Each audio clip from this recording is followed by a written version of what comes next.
میلاد النبی اگر منا رہے ہیں تو تعلیمات کو بھی سن جانے کی کوشش کیجیے.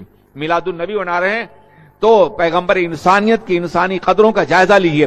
میلاد پاک صرف اس کا نام نہیں ہے. آپ جلوس نکال لیں, بےہودگی کریں, ڈی جے بجائیں, رقص و سرود کریں, ناچتے ہوئے نظر آئیں, یہ توہین ہے میلاد کی, یہ توہین ہے سرور کائنات کے ذکر کی, یہ توہین ہے ولادت مصطفیٰ کی. انسلٹ کر رہے ہیں آپ, کوئی کام نہیں کر رہے ہیں بلکہ جہنم بول لے رہے ہیں, اللہ کا عذاب لے رہے ہیں.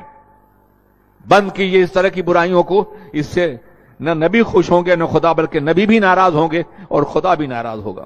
آپ اندازہ فرمائیں, ولادت بہت بڑا دن ہے سرکار کا, مگر ایک بہت بڑا دن سرکار کی زندگی میں آیا تھا, فتح مکہ کا.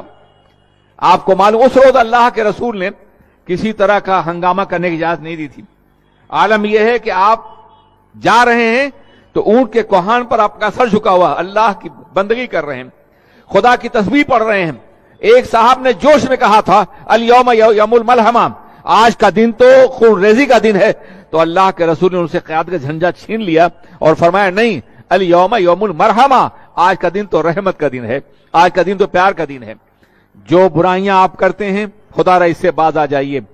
لوگ تانا دیتے ہیں ہمیں کہ یہ میلاد النبی منانے والے ان باتوں کی اجازت دیتے ہوں گے, یا معاذ اللہ میلاد شاید اسی طریقے کا منایا جاتا ہو. ہم نے یورپ میں اس طرح کی رسم رکھی, وہاں ڈی جے نہیں بجانے دیتے, ہم وہاں ناچنے نہیں دیتے, وہاں کودنے نہیں دیتے, بلکہ میلاد کا جلوس نکلتا ہے برمنگھم میں, مانچسٹر میں نکلتا ہے, اسی طرح سے یورپ کے مختلف ملکوں میں نکلتا ہے. آپ کبھی ٹی وی پر دیکھ سکتے ہیں, ہالینڈ میں نکلتا ہے. لوگ سلام پڑھتے ہوئے جاتے ہیں, سر جھکائے ہوئے جاتے ہیں.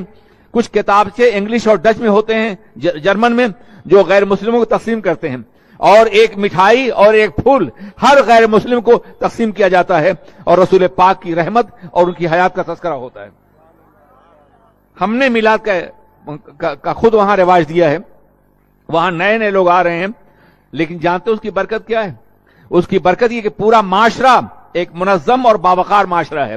یہاں سے زیادہ آزادیاں ہیں وہاں, یہاں زیادہ گناہ ہیں وہاں, یہاں زیادہ آوارگی ہے وہاں, یہاں زیادہ بے پردگی ہے وہاں, لیکن ایک عورت بے پردہ نظر نہیں آئے گی. ایک بھی آزادی کا کوئی کام وہاں نہیں ہوگا.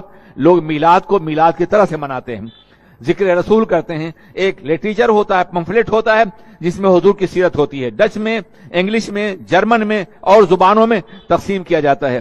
ایک پھول ہوتا ہے, مٹھائی ہوتی ہے, کبھی ایک ڈبہ ہوتا ہے, کبھی چند مٹھائی ہوتی ہے, جو سڑک پہ کھڑے ہوئے غیر مسلموں کو, انگلش کو, ڈچ کو اور جرمن کو دی جاتی ہے تاکہ وہ سرکار کی سیرت پڑھ سکیں, سرکار کو جان سکیں. آپ کیا کر رہے ہیں؟ یہ کون سا میلاد منا رہے ہیں؟ یہ کون سا تذکرہ کر رہے ہیں؟ آپ سمجھائیے نوجوانوں کو. بدنام نہ کریں وہ ہمیں, بدنام نہ کریں سیرت رسول کو, بدنام نہ کریں اللہ کے رسول کے مقدس دن کو, ان کی ولادت کو. میں عرض کرنا چاہتا ہوں, سرکار نے فتح مکہ کی خوشی بھی اس طرح نہیں منائی جیسے کہ تم سرکار کی ولادت کا دن منا رہے ہو. یہ طریقہ غلط ہے. اچھا ہے مجھے بلا لیا گیا ہے, میں اپنے محسوسات اور جذبات کو پیش کر رہا ہوں. آپ نوجوانوں کو ڈانٹیے نہیں, آپ انہیں برا نہ کہیے, دھکا مت دیجیے, پیار سے سمجھائیے, بیٹا سرکار خوش نہیں ہوں گے, بیٹا اس سے اللہ راضی ہوگا نہیں ہوگا, بیٹا اس سے خدا ناراض ہوگا, بیٹا اس سے اسلام بدنام ہوگا.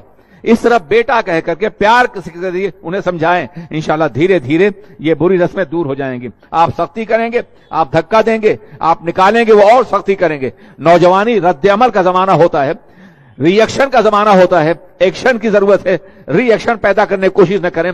سمجھا کر کے, بجھا کر کے, پیار کے ذریعے انہیں ان برائیوں سے روکیں تاکہ میلاد کی محفل عبادت کی محفل بن جائے, بندگی کی محفل بن جائے. بہرکیف یہ درمیان کی بات تھی جو میں نے عرض کر دی ہے.